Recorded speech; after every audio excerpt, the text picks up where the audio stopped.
자, 지급받은 세후 배당금에 대해서 14%의 크레딧을 적립하고요. 세금 차감한 금액에 대해서 일정 부분 공제를 해주겠다라는 의견이 하나 있었고요.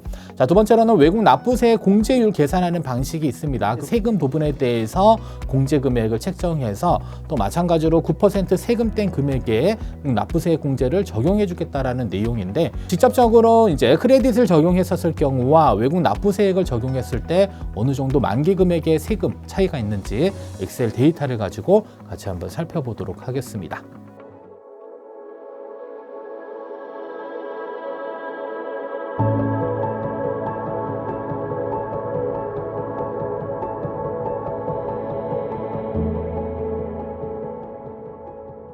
여러분 반갑습니다. 김원곤의 연금수업 곤쌤 김원곤 인사드립니다. 자, 이번 시간 주제는요, 이제 ISA 계좌 해외 ETF 분배금에 대해서 이제 과세 이연이 축소되면서 이중 과세 논란에 대한 부분들 많은 이야기들이 있는데, 해결책을 쭉 찾아보니까 일단 두 가지로 일단 요약이 되는 것 같습니다. 근데 중요한 건 일단 확정은 되지 않은 상태다라고 보시면 될 것 같고요.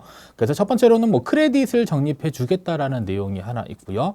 두 번째로는 외국 납부세 공제와 관련된 내용이 있는데, 어떻게 적용될지에 대한 부분들은 아직까지 확정된 게 아니기 때문에 추후에 확정되면 관련 내용에 대한 부분들 다시 한번 전달 드리도록 하겠고요. 이번 시간 영상에서는요, 크레딧 적립과 외국 납부세 공제 개념이 무엇이고, 그리고 어느 정도 세금 납부 금액의 차이가 발생될 수 있는지 엑셀 데이터를 통해서 모두 다 하나씩 낱낱이 한번 파헤쳐 보도록 하겠습니다.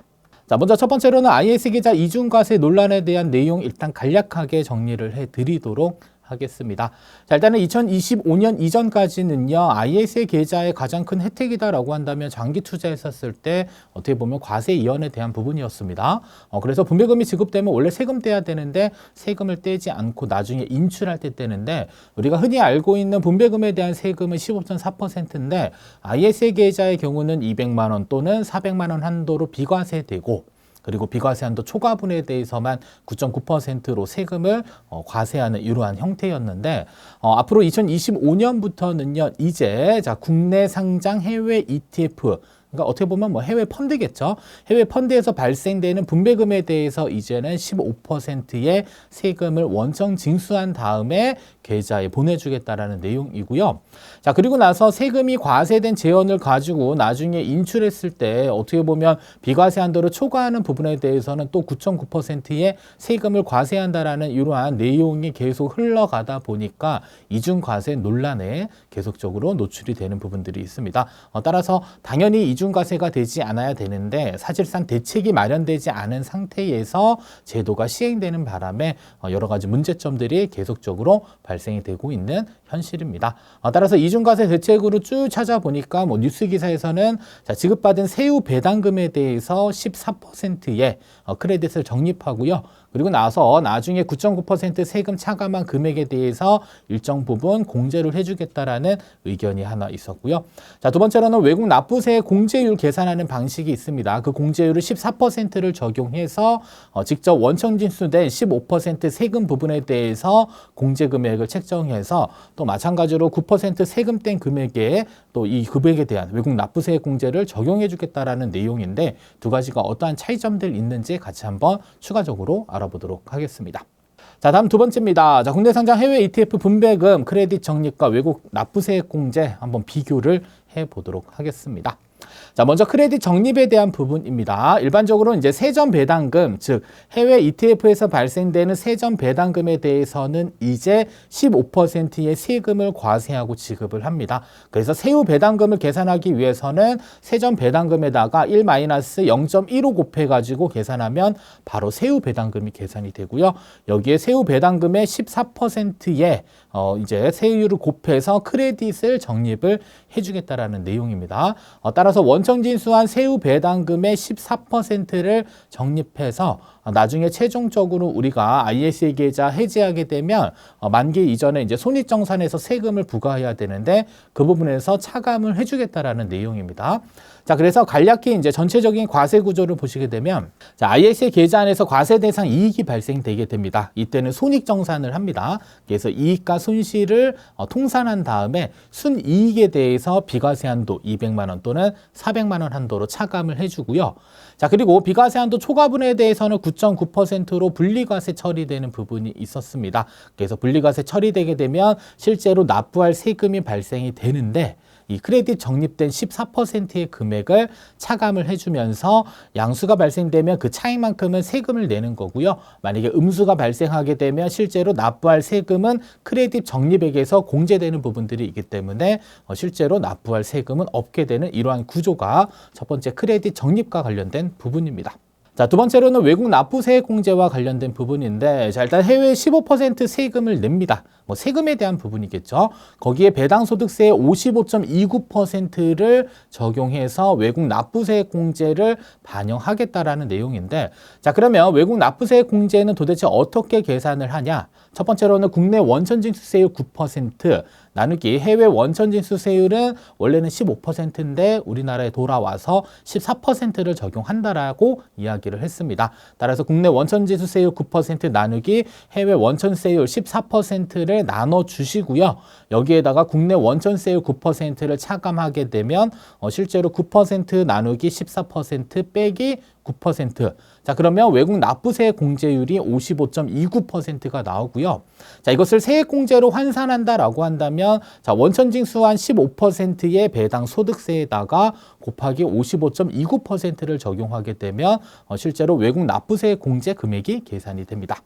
자, 그러면 얘도 계산 구조로서 한번 우리가 살펴보면 ISA 계좌의 배당, 그 과세 대상 이익, 마찬가지로 손익정산한 금액에다가 자, 비과세 한도를 빼줍니다. 그래서 여기서 말하는 비과세 한도는 200만 원 또는 400만 원 한도에 대한 부분이고요.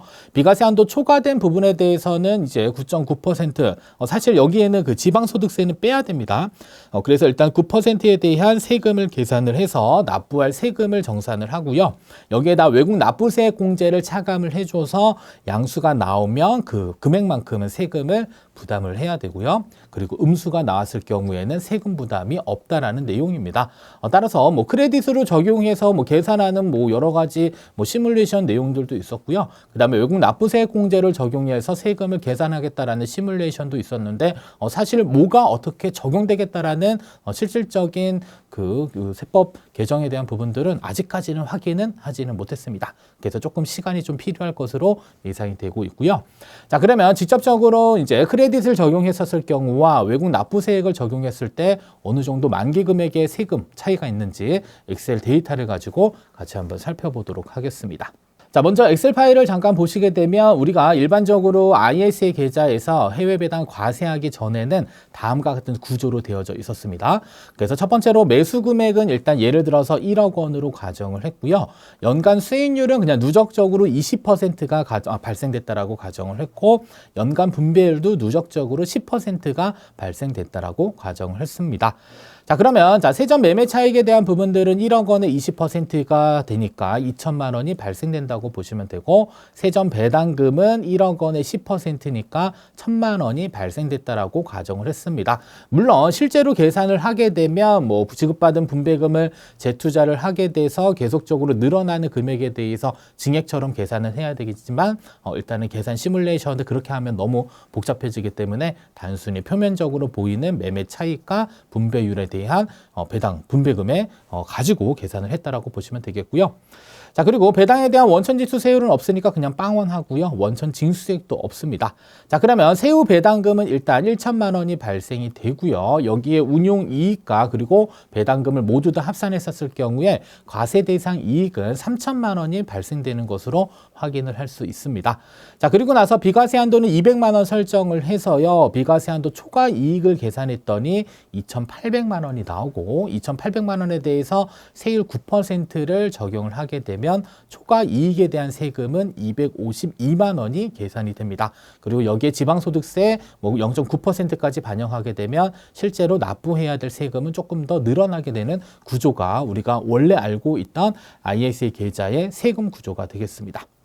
자, 그러면 자, 이번에 이제 나온 크레딧을 적용했었을 경우에는 어떠한 차이가 있는지를 일단 살펴보면요. 계산 구조는 똑같습니다. 자, 매수 금액은 1억 원, 그 다음에 연수익률은 누적 20%, 연간 분배율 10% 가정했을 때 이번에 과세 이연 효과가 축소되는 것은 매매 차익에 대한 부분이 아니라 어디에 적용되냐면 바로 세전 배당금에 적용이 됩니다. 따라서 1억 원에 발생될 수 있는 세전 배당금 1천만 원에 대해서 이제 세금 즉 15%를 떼고 지급을 해준다라고 보시면 되겠고요. 따라서 원천징수액은 150만 원이 되고 여기에 세후 배당금을 계산하게 되면 850만 원이 ISA 계좌 안에 들어와 있는 상태가 됩니다. 자, 이때 발생될 수 있는 운용 이익에 대한 부분들은 자, 매매 차익과 분배금을 합산하게 되면 2,850만 원이 되고요. 자, 우리가 이전까지만 해도 2025년 이전에는 3천만 원이었는데 150만 원이 차감된 형태입니다. 이건 바로 미국에서 15% 세금 떼고 우리에게 지급해 줬다라는 내용이고요. 자, 여기에 동일하게 비과세 한도 200만 원 적용하게 되면 비과세 한도 초과 이익은 2,650만 원이 되고요. 여기에 9%의 세율을 적용하게 되면 초과 이익에 대한 세금은 238만 5천 원이 됩니다. 자, 그리고 나서 이제 크레딧을 적용을 하는 기준은 바로 세후 배당금 850만 원의 14%에 해당되는 금액을 크레딧으로 공제해 주는 형태로 생각을 해 주시면 됩니다. 따라서 자, 해외 배당 크레딧 금액이 119만 원이 되고요.